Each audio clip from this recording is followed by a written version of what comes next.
நாடுகள் இடையே போர்கள் நடப்பதற்கான முக்கிய காரணங்களில் அரசியல் மோதல்கள், வள உரிமைகள், மதம் மற்றும் சர்வதேச தலையீடுகள் உள்ளன. சில அரசுகள் தங்கள் ஆட்சியை காப்பாற்றவோ அல்லது எதிரிகளை சமாளிக்கவோ போரை தொடங்குகின்றன.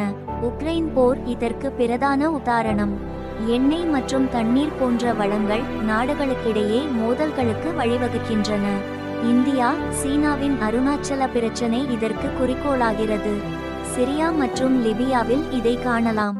மத மற்றும் இன மோதல்கள், பாலஸ்தீன் இஸ்ரேல் பிரச்சினை போன்றவை நீண்டகால விரோதங்களை ஏற்படுத்துகின்றன. சில பெரிய நாடுகள் சிறிய நாடுகளில் தலையிட்டு போர்களை தூண்டுகின்றன. அமெரிக்கா, சீனா, ரஷ்யா போன்ற நாடுகள் பல இடங்களில் இவ்வாறு செயல்படுகின்றன.